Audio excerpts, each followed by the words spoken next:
Então, eu vi, vocês vão perceber que o quadro mudou um pouco. Mudou porque eu sou lerda.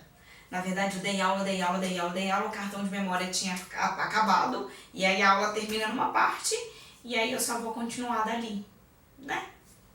É isso, acontece. Mas a gente tava comentando, então, que, se eu me entendi, o último momento que vocês vão ter conversado comigo, foi o seguinte: dois corpos que caem da mesma altura, que têm a mesma forma, ou não, podem ter a mesma massa. Então calma.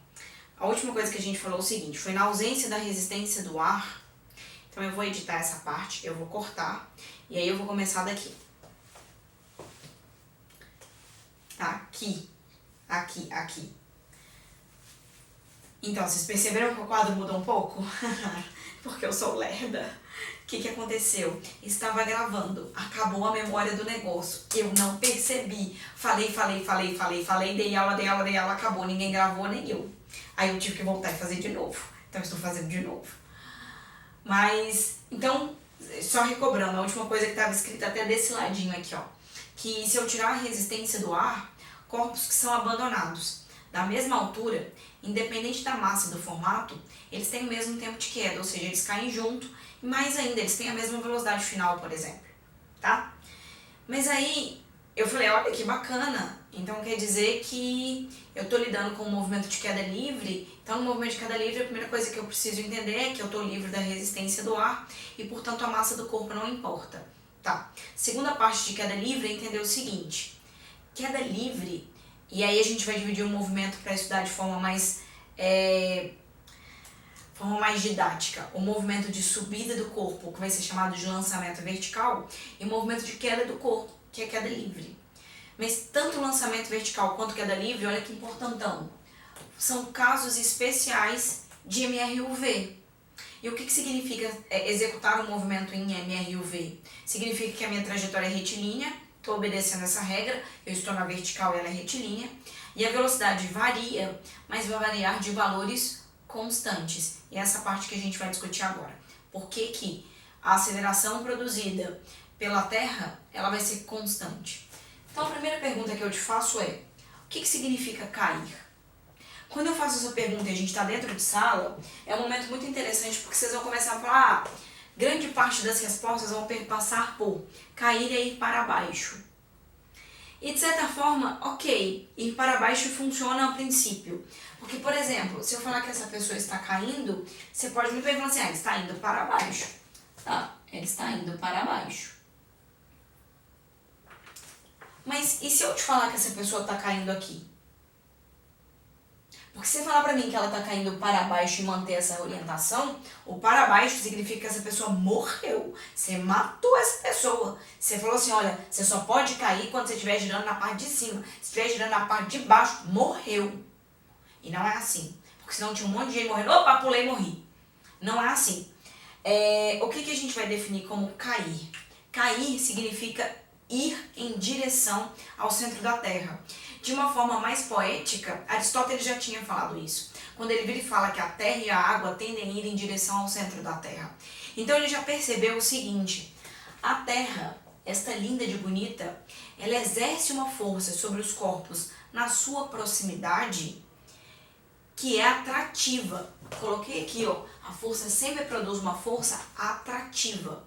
Ela sempre puxa, e ela puxa para onde? Sempre numa direção radial. Então vamos pensar que a Terra é uma esfera, então ela tem raio, então tá sempre num dos raios ali e sempre apontada para o centro. Então essa setinha que eu fiz aqui é na verdade a força que a Terra faz puxando todos os corpos ao seu redor. Então se eu colocar corpos em diferentes posições aqui, ó, só pra gente ver como é que vai funcionar, a Terra sempre puxa. Ela tá fazendo uma forcinha aqui. A gente vai discutir força. Esse momento chama dinâmica. Vai ser daqui a pouco, mas agora eu preciso falar de força. E aí eu vou te dar uma esclarecida sobre ela. E sabe qual é o mais bacana? A Terra sempre puxa pro centro. E eu posso falar melhor ainda. Essa força que a Terra aplica nos corpos, ela é constante. Eu coloquei um constante aqui, ó.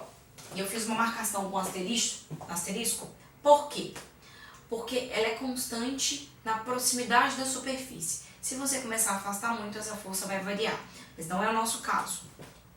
Então eu tenho o seguinte, a Terra sempre me puxa para o centro e ela puxa todo mundo, então assim, ela puxa todo mundo igual. Então olha que louco, você não voa porque a Terra não deixa, ela te ama, ela te agarrou. Se você falar, ninguém me ama, mas a Terra te ama, aproveita. Então ela vai te puxar, então assim, se você pular, a Terra vai lá e te puxa. E eu posso contar um mais louco? Ela te puxa e puxa todo mundo igual. Se a força que ela aplica é constante, ela é constante para todo mundo. E uma força sempre produz uma aceleração. É uma definição que a gente vai ter daqui a pouco.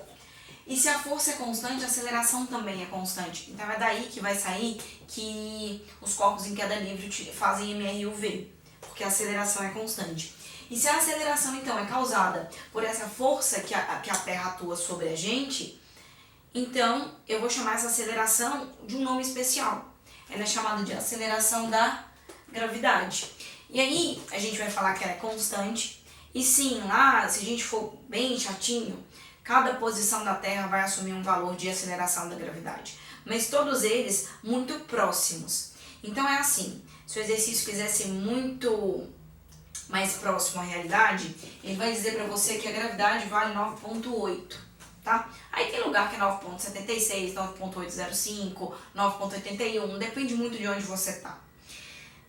Aí o exercício é assim, ó, utilize 9,8, mas se o exercício está muito mais preocupado com saber se você sabe manipular as equações e sair com as respostas, ele vai facilitar as suas contas e vai falar para você que a gravidade vale 10 metros por segundo ao quadrado. Então qual vai ser a nossa regra? Se o exercício não falar nada, pode usar 10. Porque se ele quiser que você use 9,8, ele que lute, tá?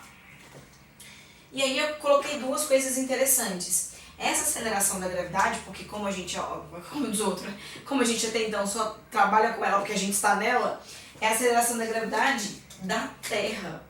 Esse valor funciona para quando é a Terra o sujeito ou o corpo que está produzindo esse campo gravitacional. Agora, se for, por exemplo, a Lua, bom, a gravidade da Lua ela muda de valor, porque a Lua, por exemplo, consegue atrair muito menos. Essa força de puxão para o seu centro, na Lua, é muito menor. Portanto, ela produz uma aceleração de gravidade muito menor. A aceleração de gravidade na Lua vale 1,6 metros por segundo ao quadrado. E se fosse Júpiter? Júpiter, meu filho, é um abusado. Júpiter produz uma gravidade, uma aceleração gravitacional de 25 metros por segundo ao quadrado. Então, a cada 1 segundo, a sua velocidade aumenta 25 metros por segundo. Muito louco. Júpiter deve ser um lugar muito louco. Mas então tá. Se eu já defini então que você entende o que é gravidade, você entendeu que gravidade é uma aceleração bem específica, a gente já está pronto para ver as contas, tá? Então, eu agora vou fazer só o tratamento algébrico de como é que é lançamento vertical e queda livre. Espera um pouco.